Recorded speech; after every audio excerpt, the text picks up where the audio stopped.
चंद्रयान 3 के प्रज्ञान रोवर और विक्रम लैंडर गहरी नींद में सो गए हैं और अमेरिका की स्पेस एजेंसी नासा चंद्रयान 3 के बारे में एक ऐसा खुलासा करती है जिसे जानकर इसरो के वैज्ञानिक भी हैरान हो गए हैं। नासा ने वह कौन सा खुलासा किया है जिसे जानकर इसरो के वैज्ञानिकों में भी हड़कंप मची हुई है? उसे जानने के लिए वीडियो को अंत तक जरूर देखें। रोवर प्रज्ञान के बाद अब लैंडर विक्रम भी स्लीप मोड में चला गया है। इसरो के वैज्ञानिकों के मुताबिक चंद्रयान 3 ने अपना काम पूरा कर लिया है। चंद्रयान से जैसी उम्मीद की गई थी उससे भी बेहतर परिणाम देखने को मिले हैं। विक्रम लैंडर को 4 सितंबर के दिन भारतीय समय के मुताबिक 8 बजे स्लीप मोड में भेज दिया गया है। वैज्ञानिकों ने बताया कि लैंडर रिसीवर को चालू रखा गया है और सोलर एनर्जी खत्म होने के बाद विक्रम लैंडर रोवर प्रज्ञान के बगल में स्लीप मोड में पहुंच गया है। अब हर किसी को 22 सितंबर को विक्रम और प्रज्ञान के फिर से एक्टिव होने की उम्मीद है। इसी बीच अमेरिका की अंतरिक्ष एजेंसी नासा ने चंद्रयान 3 को लेकर एक बड़ा खुलासा कर दिया है। नासा ने एक तस्वीर शेयर की है जिसको देखकर हर कोई हैरान है। ऐसा क्या था उस तस्वीर में और नासा ने क्या खुलासा कर दिया है, इस बारे में मैं आपको इस वीडियो में आगे बताने वाली हूँ। तो बने रहें आप मेरे साथ इस वीडियो में अंत तक। लेकिन आप एक देशभक्त की तरह इस वीडियो को लाइक कर इसरो के वैज्ञानिकों के लिए कमेंट में जय हिंद जरूर लिखें। रोवर की ओर से धरती पर अब तक जो भी जानकारी भेजी गई है उस पर अध्ययन किया जा रहा है। आपको बता दें कि रोवर प्रज्ञान ने ऑक्सीजन के साथ साथ चांद के दक्षिणी ध्रुव पर sulphur, aluminium, iron, titanium, calcium, manganese और सिलिकॉन का पता लगाया है। इस खोज के साथ ही भारत दुनिया का पहला देश है जिसने चांद के दक्षिणी ध्रुव पर ऑक्सीजन के सबूत दिए हैं। इसरो का अगला पड़ाव चांद के इस हिस्से में जीवन के सबूत खोजना है। भारत का चंद्रयान चांद के दक्षिणी ध्रुव पर लैंड किया था। साथ ही दक्षिणी ध्रुव चांद की वह जगह है जहां पर भारत से पहले किसी भी देश ने कदम नहीं रखा था। चंद्रयान 3 के दक्षिणी ध्रुव पर लैंड करने को लेकर अमेरिका की नासा अंतरिक्ष एजेंसी ने एक बड़ा खुलासा किया है।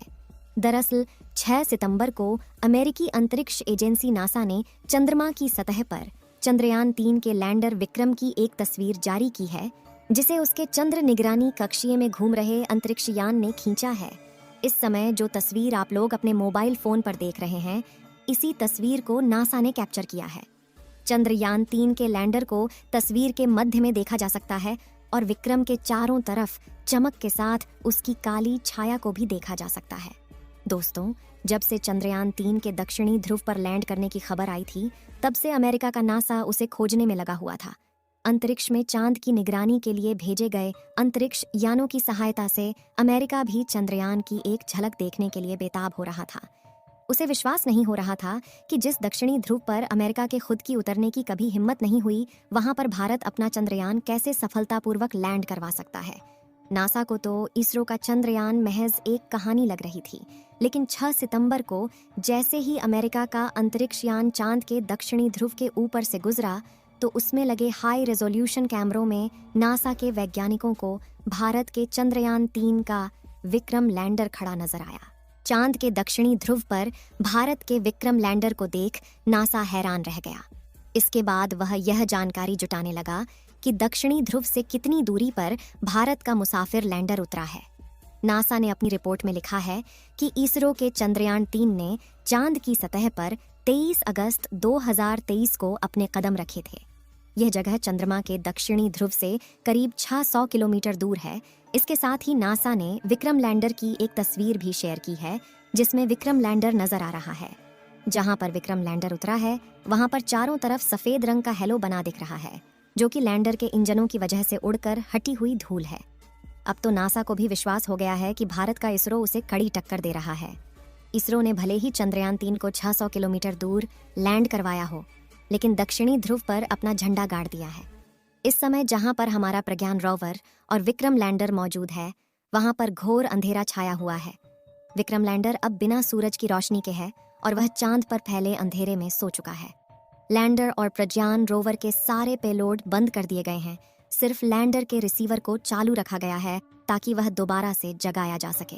अब चंद्रमा पर उस हिस्से में 14 से 15 दिन की रात रहेगी जहां पर विक्रम और प्रज्ञान मौजूद है। अगर ये दोनों वहां के तापमान को बर्दाश्त कर ले गए तो शायद वापस सूरज के उगने पर एक्टिव हो जाए। लेकिन इसकी संभावना बेहद कम मानी जा रही है, क्योंकि रात के समय चांद की दक्षिणी ध्रुव का तापमान लगभग -240 डिग्री सेल्सियस तक पहुंच जाता है। वैसे क्या आपको पता है कि चंद्रमा पर मौजूद विक्रम लैंडर की धरती से दूरी कितनी है? तो आपको बता दें कि विक्रम लैंडर धरती से करीब 3,71,841 किलोमीटर दूर मौजूद है। अब अगले 14-15 दिनों तक विक्रम लैंडर और प्रज्ञान रोवर के आसपास घनी रात और भयंकर ठंड होगी।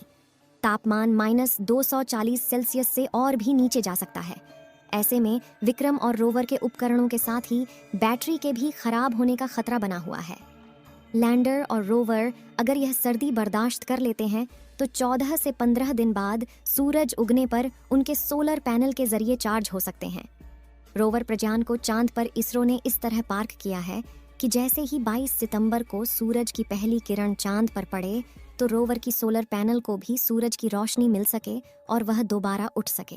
वैसे इस समय इसरो का संपर्क चंद्रयान 3 के रोवर और लैंडर दोनों से ही नहीं है। जैसा कि हमने आपको बताया कि विक्रम लैंडर को बीती रात भारतीय समय के मुताबिक 8 बजे स्लीप मोड में भेज दिया गया है। वैज्ञानिकों ने बताया कि लैंडर रिसीवर को चालू रखा गया है और सोलर एनर्जी खत्म होने के बाद विक्रम लैंडर रोवर प्रज्ञान के बगल में स्लीप मोड में पहुंच गया है। अब हर किसी को 22 सितंबर को विक्रम और प्रज्ञान के फिर से एक्टिव होने की उम्मीद है। 22 सितंबर को इसरो के कंट्रोल रूम में बैठे वैज्ञानिक एक रेडियो सिग्नल लैंडर के रिसीवर को भेजेंगे। अगर सब कुछ सही सलामत रहा तो विक्रम लैंडर का रिसीवर उस रेडियो सिग्नल को रिसीव करके जग जाएगा। लेकिन अगर रेडियो सिग्नल का जवाब वापस धरती पर नहीं आया तो यह मान लिया जाएगा कि चंद्रयान 3 के रोवर और लैंडर हमेशा के लिए चांद की सतह पर भारत के राजदूत बनकर रह गए हैं। साथियों, इस वीडियो को यहीं पर खत्म करते हैं।